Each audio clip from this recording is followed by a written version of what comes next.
ஒரு successful actor politics வந்துட்டாரு, ஒரு failed actor deputy chief minister ஆயிட்டார். காமன் மேனுக்கு அதனால ₹1 பிரயோஜனம் இருக்கான்னு கேட்டீங்கன்னா கண்டிப்பா கிடையாது. புது அரசியல் என்ன கிச்சடி பாலிடிக்ஸ்.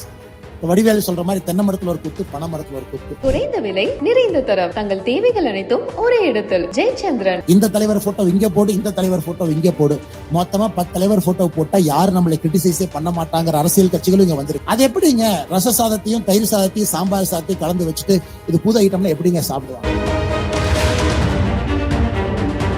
இந்த 3 மாத காலம் நான் வெளியே படிக்க சென்றிருந்த பொழுது பாத்தீங்கன்னா, ஒரு சக்சஸ்ஃபுல் ஆக்டர் பாலிடிக்ஸ் வந்துட்டாரு, ஒரு failed actor deputy chief minister ஆயிட்டார். இன்னைக்கு வந்தீங்கன்னா பத்திரிகை நண்பர்கள் கேட்கிற முதல் கேள்வியும் சினிமாவை சுத்தி தான் இருக்கு. முதல் கேள்வி சென்னை விமான நிலையத்துல, முதல் கேள்வி நம்முடைய கோயம்புத்தூர் விமான நிலையத்துல நம்முடைய அன்பு பத்திரிகை நண்பர்கள் கேட்கக்கூடிய கேள்வி, இவங்க அரசியல் எப்படி பாக்குறீங்க, அவங்க எலிவேஷன் எப்படி பாக்குறீங்க? ஆனா எனக்கு தெரியும், உங்களுக்கு தெரியும், காமன் மேனுக்கு அதனால ₹1 பிரயோஜனம் இருக்கான்னு கேட்டீங்கன்னா கண்டிப்பா கிடையாது. காமன் மேனுக்கு ₹1 பிரயோஜனம் இருக்கா? காமன் மேனுக்கு ரெவல்யூஷனரியா ஒரு அரசியல் கொண்டு வந்திருக்காங்களா? இல்லை. நான் யாரையும் குற்றம் சுமத்தலை. நடிகர் விஜய் அவர்களுடைய அரசியல் நான் வரவேற்கிறேன், வரணும். ஒரு உச்சத்தில் இருக்கக்கூடிய நடிகர், பெரும் அன்பை பெற்றிருக்கக்கூடிய நடிகர், நிறைய பேர் அவருடைய படத்தை ரசிச்சு பாக்குறாங்க. ஆனா அரசியல் பரிமாணம் வேறு, அரசியல் என்பது முழுமையான ஒரு வேறு களம். ஆனா வரட்டும், களமாடட்டும், பார்ப்போம். அதே நேரத்துல உதயநிதி ஸ்டாலின் அவர்களுடைய எலிவேஷன் என்ன சொல்றேன், பல இடத்துல கிரிட்டிசைஸ் பண்ணல. எலிவேஷன் என்ன சொல்றேன்னா, இது ஒரு விதமான அரசியலை முன்னெடுக்கிறேன், அது மக்கள் பாக்குறாங்க. ஏன்னா அவங்க கட்சி யாரை கொண்டு வருவேன்னு அவங்களுக்கு உரிமை இருக்கு. ஏன்னா இந்த மேடையில் முழுமையாக அரசியல் பேசினா அது தவறா போயிருக்கு. இன்னைக்கு மக்களுக்கு பயன்படக்கூடிய அரசியல் நம்ம பேசுறது இல்லை. ஒரு ஸ்டெர்லைட் மூடுனால காப்பர் எக்ஸ்போர்ட் பண்ணிட்டு இருந்த ஒரு நாடு இன்னைக்கு காப்பர் இம்போர்ட் பண்ண ஆரம்பிச்சிருக்கு அப்படிங்கிற செய்தி எத்தனை தமிழகத்தினுடைய ஊடகத்தில் அது வந்திருக்கு. ஒரு நாடு ஸ்டெர்லைட் கம்பெனியை விடுங்க, யார் நடத்துறாங்க விடுங்க, we are not bothered. யாரோ XYZ அதை நடத்திட்டு. இந்தியா ஒரு பெரிய மேலை நாடின் மீது காப்பரை வாங்க வேண்டிய நிலைமைக்கு இந்தியா தள்ளப்பட்டிருக்கிறது. அப்ப ஜியோ பாலிடிக்ஸ்ல இந்தியாவுக்கு என்ன பிரச்சனை சர்வதேச அரசியல்ல ஏற்படும் அப்படிங்கிறத ஒரு common man, so called middle class நம்ம சொல்றவங்க அவங்க புரிஞ்சுக்கிட்டாங்கன்னா இதை வச்செல்லாம் நீ அரசியலே பண்ண முடியாது.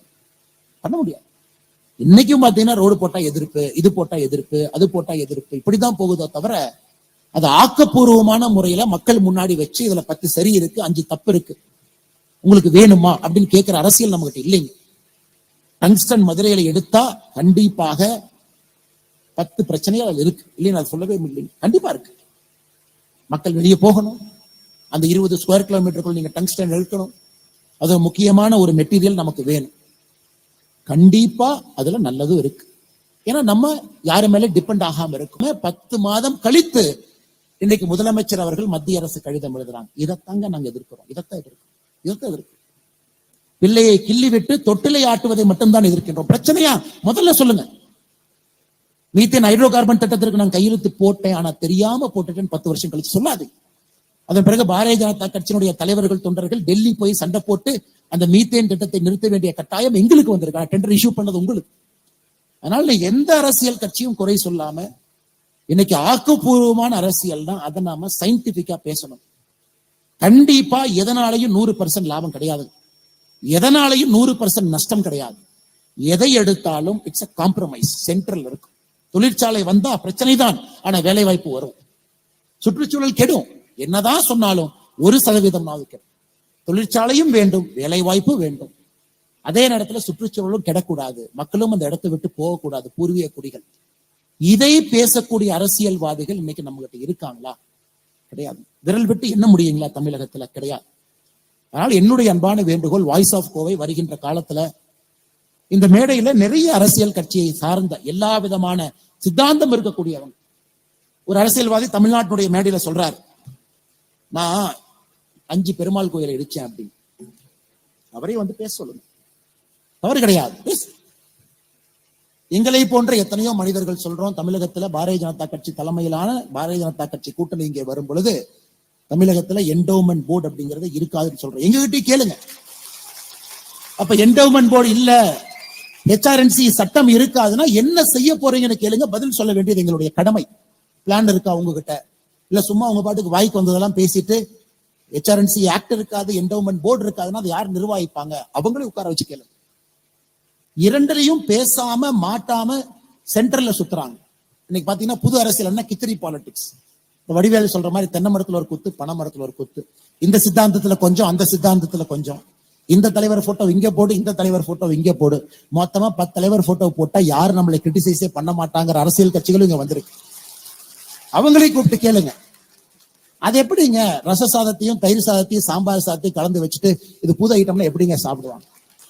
ரச சாதம் சொல்லுங்க, சாம்பார் சாதம் சொல்லுங்க, தயிர் சாதம் சொல்லுங்க, மூணையும் சேர்த்து மக்கள் சாப்பிடுவாங்கன்னா சாப்பிட மாட்டாங்க. அந்த அரசியல் உலகத்துல எங்கேயும் ஜெயிச்சது கிடையாது. அதனால் எல்லோரும் வர வேண்டும். அடுத்த ஆண்டு வாய்ஸ் ஆஃப் கோவை இது நடத்தும் பொழுது நிச்சயமாக வேறு வேறு சித்தாந்தம் இருக்கக்கூடிய அரசியல் கட்சிகள், தலைவர்கள் எல்லோரும் ஒரு மேடையில் vision for Tamil Nadu, vision for Coimbatore, நீங்க என்ன கொண்டு வருவீங்க? எதிர்ப்பு எதிர்ப்பு எதிர்ப்புன்னு சொல்லி என்னாச்சுங்க? இந்த கூட்டணி வச்சிருந்தா இப்படி ஓட்டு, இந்த ஜாதி இப்படி ஓட்டு போடுவாங்க. அந்த அரசியலுக்குள்ள நம்ம போக ஆரம்பிச்சோம் அப்படின்னாங்க, பெர்ஃபார்மன்ஸ் பேஸ்ட் பாலிடிக்ஸ் அது கிடையாது. அது அப்படியே போயிட்டே இருக்கு. கோயம்புத்தூர் போன்ற வளர வேண்டிய நகரங்கள் இன்னும் பின்தங்க ஆரம்பிக்கும்.